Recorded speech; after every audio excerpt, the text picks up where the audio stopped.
At 67, I thought I'd finally earned the right to slow down. After 43 years building Chen and Associates from a single storefront into one of San Francisco's most respected commercial real estate firms, my retirement should have been smooth. The dementia diagnosis 3 months ago changed everything, but I wasn't ready to hand over control of my life. Not yet. My daughter Rebecca was the first person I told about the diagnosis. She drove up from Los Angeles the same day, her face tight with what I thought was concern.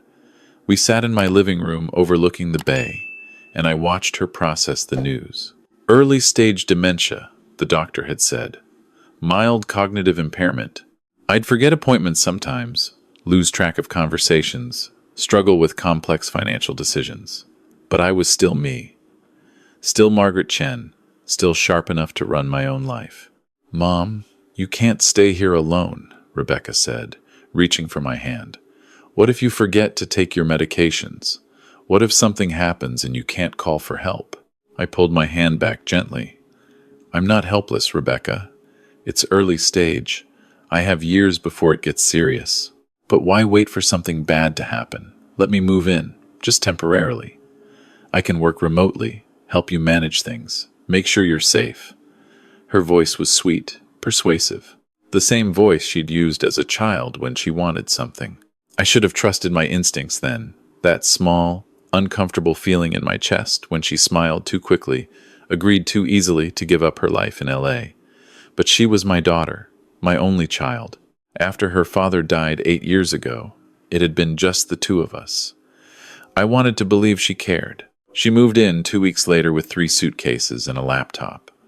The first month was pleasant enough. She cooked dinners, organized my medication bottles into one of those weekly pill organizers, drove me to doctor's appointments. My friends commented on how lucky I was to have such a devoted daughter. But then, small things started changing. "Mom," Diane called again, Rebecca said one evening, not looking up from her phone. "I told her you were resting. She's so demanding of your time. You need to focus on your health, not entertaining friends." I like talking to Diane. We've been friends for 30 years. "I know, but she stresses you out. All that gossip about the neighborhood, the drama, it's not good for your condition." Rebecca smiled, that same too bright smile. "Dr. Morrison said you need to reduce stress. Remember?" I didn't remember Dr. Morrison saying that, but I couldn't be sure. That was the insidious thing about dementia. It made you doubt your own memory. Maybe Diane did stress me out. Maybe I had forgotten. Within 6 weeks, Rebecca had systematically isolated me from almost everyone.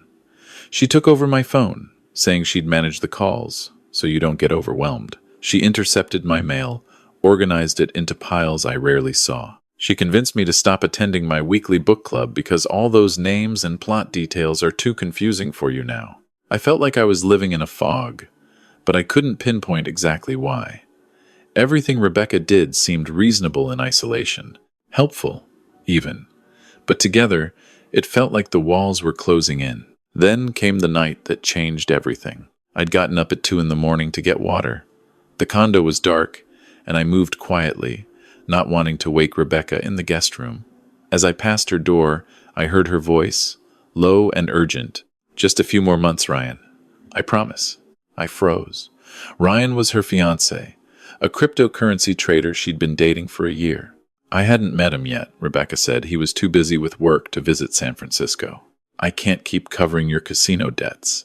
A man's voice came through her phone speaker. "That's $180,000, Becca. My savings are gone. The loan sharks are calling me now." "I know, baby, I know. But Mom's condo alone is worth $4 million, plus the investment portfolio, the business shares. Once I have power of attorney, I can start liquidating assets, pay everyone back, and still have plenty left over." My hand gripped the wall. The water glass nearly slipped from my fingers. "What about your uncle? Won't he contest it? Eric?" Rebecca laughed, a sound I'd never heard from her before. Cold, calculating. "I haven't let him talk to Mom in 2 months. She thinks he's too busy to call. By the time he realizes what's happening, it'll be too late. I'm her only family that matters." "And the dementia thing is real?" "Early stage. Yeah. Perfect timing, honestly.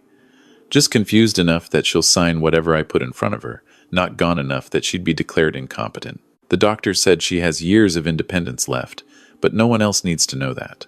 I stood in the hallway, my heart pounding so hard I thought it might burst through my chest. My own daughter, my only child, the little girl I'd raised alone after David died. She was planning to steal everything. No, not planning. Already doing it. I thought about the papers she'd asked me to sign last week. Just updated healthcare directives, Mom, in case you can't make decisions later. I'd been too tired to read through all the legal language. Too trusting. How much had I already signed away? I crept back to my bedroom, closed the door silently, and sat on the edge of my bed in the dark. My mind raced. Part of me wanted to confront her immediately, to scream and cry and demand answers. But another part, the part that had built a successful business from nothing, knew I needed proof. Evidence. Without it, Rebecca could claim I'd misunderstood, that my dementia was making me paranoid. She could use my own diagnosis against me. The next morning, Rebecca made me breakfast like nothing had happened.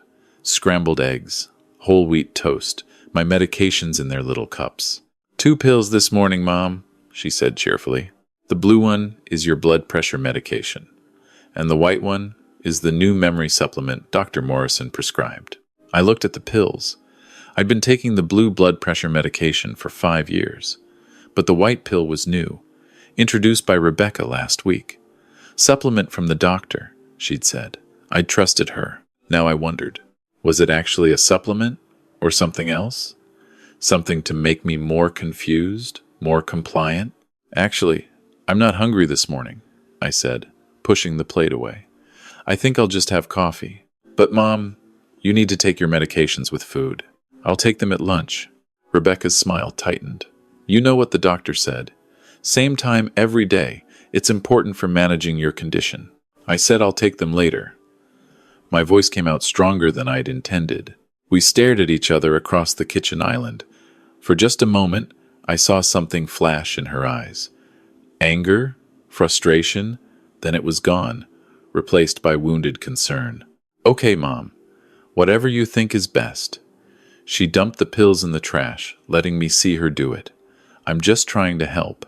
After she left for a morning yoga class, I retrieved the white pills from the trash. I tucked them in a tissue and hid them in my bedroom.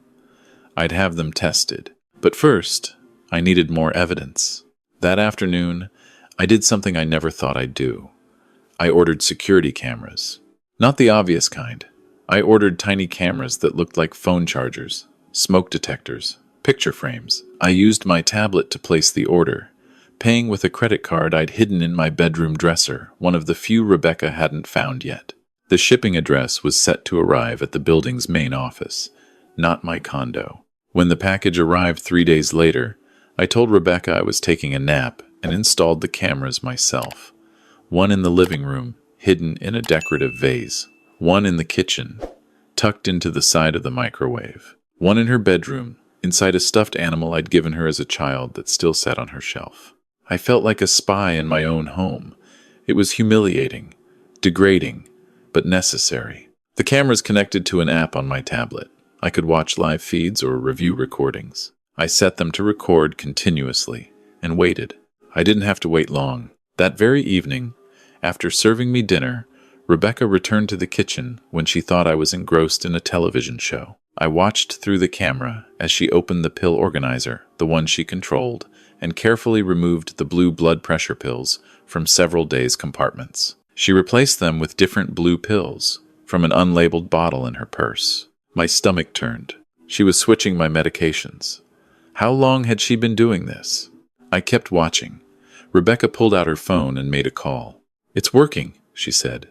She's getting more confused. Forgot our lunch plans twice this week. Forgot what day it is this morning. A pause. No, Ryan, they're not dangerous. Just make her a bit more foggy. The doctor thinks it's the dementia progressing. No one suspects anything. She was drugging me, making my dementia symptoms worse artificially, creating evidence that I was declining faster than I actually was. I grabbed my tablet with shaking hands and saved the video file to 3 different cloud storage accounts.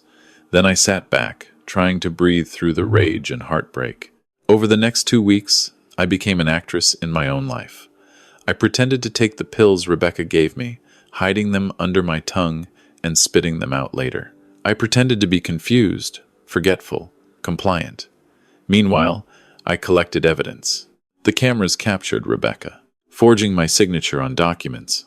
I recognized my investment account letterhead, telling people I was too confused to come to the phone, blocking my nephew Eric's calls, and deleting his voicemails, meeting with a lawyer about emergency conservatorship procedures, pawning my jewelry pieces David had given me, irreplaceable, making calls to her loan sharks, promising payment as soon as I have access to her accounts. Each video was a fresh wound, but I saved them all. I also stopped taking the pills she gave me. Within days, my head started to clear. The fog I'd been living in for weeks lifted. I realized the confusion, the forgetfulness that had seemed like my dementia, worsening much of it, was the drugs Rebecca had been giving me. Yes, I had early-stage dementia. Yes, I sometimes forgot things. But I wasn't nearly as impaired as I'd believed. Rebecca had been gaslighting me, using my diagnosis as a weapon. On day 16, I made my move. I waited until Rebecca left for what she'd said was a coffee date with friends. Then I called Eric, my brother's son. He answered on the first ring. "Aunt Margaret, is that really you? I've been trying to reach you for weeks." "I know. I'm sorry. I need your help, Eric. Can you come to the condo today? And bring a police officer if you can. I have something to show you." "What's wrong? Are you okay?" "I'm fine. Better than I've been in months. But I need help with your cousin. Legal help." 3 hours later, Eric arrived with his colleague from the district attorney's office, a woman named Sandra Liu who specialized in elder abuse cases. My best friend Diane came too. I'd finally called her back, crying with relief when she answered. I showed them everything. The camera footage, the switched pills I'd saved, the forged documents, the recordings of Rebecca's phone calls. Eric's face grew darker with each piece of evidence. Sandra took meticulous notes. "This is elder abuse," Sandra said quietly. "Financial exploitation, potentially poisoning or drugging without consent, forgery, fraud. These are serious criminal charges, Margaret." "I know. Are you prepared for what comes next? She's your daughter." I looked at the wall of photos in my living room. Rebecca as a baby, Rebecca's college graduation, Rebecca and me at David's funeral, holding each other up. 42 years of memories. She's also someone who drugged me, stole from me, and planned to rob me of everything I've built. Someone who lied to my face every single day while plotting to take control of my life. My voice didn't shake. "I'm prepared." We waited. Rebecca came home at 6:30, carrying shopping bags from expensive boutiques, spending money she'd stolen from pawning my jewelry, I realized. She stopped short when she saw the group in the living room. "Mom? What's going on? Uncle Eric?" Her eyes darted between us, landing on Sandra. "Who's this? Rebecca Chen?" Sandra stood, showing her credentials. "I'm with the San Francisco District Attorney's Office. We need to talk about your activities over the past 3 months. I watched my daughter's face cycle through emotions. Confusion, fear, calculation. She turned to me with tears already forming. "Mom, I don't understand. What's happening? Are you okay? Is your dementia—" "Stop," I said. The word came out hard as stone. "I know everything, Rebecca. I have camera footage of you switching my medications, audio recordings of you planning to steal my assets, evidence of forgery. It's over." Her face crumpled. The tears came harder. "Mom, no, you don't understand. I was trying to help you. You're confused. This is the dementia talking." "Nice try," Eric cut in. "But we have you on video saying the dementia is perfect timing for your plans. We have recordings of you discussing loan sharks and casino debts. We have evidence of financial exploitation. You can stop the act." Rebecca's tears stopped like a faucet turning off. She looked at me with an expression I'd never seen before. Pure hatred. "You recorded me? In your own home? That's illegal." "Actually, it's not," Sandra said. "California is a 2-party consent state for phone calls. but recording in your own home is legal, especially when investigating suspected crimes. She's my mother. I was taking care of her. You were drugging her to make her more confused. That's not care. That's abuse. Eric's voice shook with anger. How could you do this? She raised you alone, gave you everything. Rebecca turned back to me. The hatred was gone, replaced by something like desperation. Mom, please, I'm your daughter, your only child. You can't do this to me. Dad wouldn't want... Don't. I stood up, surprised by how steady I felt. Don't you dare invoke your father. David would be ashamed of what you've become. I am ashamed of what you've become. I needed the money. Those weren't just casino debts. They were investments that went wrong. Ryan and I were trying to... I don't care, I said. You had options. You could have asked me for help. Instead, you chose to drug me, manipulate me, steal from me. You chose to isolate me from everyone who loves me. You chose to make me doubt my own mind. Sandra stepped forward. Rebecca Chen, you're under arrest for elder abuse, financial exploitation, fraud, and forgery. You have the right to remain. Rebecca ran. She actually tried to run, heading for the door. But there was a uniformed officer in the hallway. Eric had arranged that in advance. She was handcuffed within seconds, screaming threats and accusations the whole time. You'll regret this. I'm your daughter, the only family you have left. You need me. I watched them take her away. Part of me, the mother part, the part that had rocked her to sleep as a baby and cheered at her dance recitals and held her when her first boyfriend broke her heart, wanted to call them back, to give her another chance, to believe this was all some terrible misunderstanding. But the stronger part, the survivor part, the businesswoman part, the part that had built something from nothing and refused to let anyone take it away, stayed silent. When the door closed behind them, I finally broke down. Diane held me while I sobbed. Eric sat beside me, his hand on my shoulder. I cried for the daughter I thought I had, for the relationship that turned out to be a lie, for the trust that had been shattered beyond repair. The legal process took months. The pills Rebecca had been giving me were tested. They were anti-anxiety medications in high doses, known to cause confusion and memory problems. Combined with my actual early-stage dementia, they'd made me seem far more impaired than I was. The forensic accounting revealed she'd stolen or pawned nearly $80,000 worth of my belongings. The forged documents would have given her power of attorney and access to all my accounts. Her lawyer tried to argue that she'd been acting in my best interest, that the recordings were taken out of context. But there were too many recordings, too much evidence, too many lies caught on camera. Rebecca took a plea deal. 5 years in prison for elder abuse and fraud, restitution of all stolen property and funds, a restraining order preventing contact with me for 10 years after her release. The day of her sentencing, she finally dropped the act. No tears, no pleading, just cold anger. You're a vindictive old woman, she spat at me across the courtroom. You always had to be in control, had to be the powerful Margaret Chen. You're going to die alone in some nursing home, and I won't be there. No one will be. The judge ordered her removed, but her words echoed in my head for weeks after. Was she right? Would I die alone? The answer came from an unexpected source. Eric started visiting regularly. We'd never been close. Rebecca had made sure of that, I realized. But now, freed from her manipulation, we began building a real relationship. He helped me find a new attorney to properly handle my estate planning. He introduced me to his wife and kids, my great-nieces and great-nephew I barely knew. Diane came back into my life like she'd never left, along with my book club friends, my neighbors, all the people Rebecca had systematically isolated me from. They surrounded me with love and support, and casseroles and bad jokes and normalcy. I moved into a smaller condo, one without the memories of betrayal. I hired a part-time caregiver, vetted thoroughly by Eric and Sandra, to help me manage my medications and keep track of appointments. Not because I couldn't do it myself, but because I'd learned the difference between accepting help and being controlled. My dementia progressed slowly, just as the doctor had originally predicted. Some days were harder than others. But I had a support system now, real support, not manipulation disguised as care. I also started speaking out. Sandra connected me with elder advocacy groups. I shared my story anonymously at first, then publicly. How many other elderly people were being financially exploited by family members? How many were too ashamed to report it? How many were being gaslit about their own mental capacity?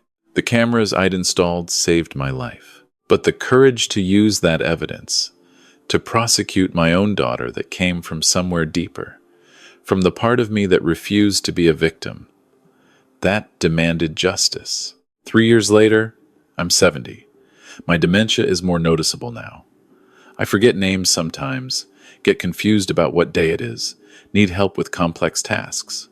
But I'm living on my own terms, surrounded by people who genuinely care about me. Eric became my power of attorney and healthcare proxy. We have regular family dinners. His kids call me Auntie Margaret and actually mean it. Diane and I still meet for coffee every Tuesday. She keeps me honest about my memory, gently correcting me when I misremember things, never making me feel ashamed of my limitations. I sold my company shares and established a foundation to help other elder abuse victims.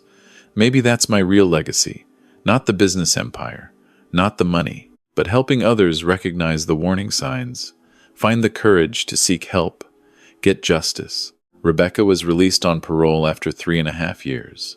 I heard through Eric that she moved to Nevada, works in a casino, ironically enough, kept her distance as the restraining order requires. Part of me wonders if she thinks about me, if she regrets what she did, if she understands the depth of her betrayal. But mostly, I don't think about her at all.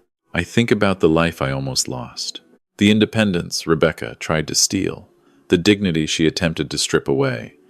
And I think about how I fought back. They say dementia takes your memories, your personality, your very self. But Rebecca tried to take all that years before the disease could. She tried to erase me while I was still here, still alive, still fighting. She failed. I recorded everything. I gathered evidence. I built my case, and I won. Not because I was vengeful, not because I wanted to hurt my daughter, but because I deserved better. Because I had the right to control my own life, my own decisions, my own future, for as long as I possibly could. The cameras are gone now. I don't need them anymore. But sometimes, when I look at photos of Rebecca as a child, I remember that moment in the dark hallway. That moment when I heard her true intentions and realized I had to protect myself. For my own daughter, it's a grief that never fully heals. But it's also a reminder that love without boundaries is dangerous. That trust must be earned, not assumed. That family doesn't mean accepting abuse, and that sometimes the bravest thing you can do is save yourself, even from the people you love most, especially from them. I'm Margaret Chen. I built a real estate empire. I survived my daughter's betrayal. I'm living with dementia on my own terms. And I'm still here, still fighting, still me.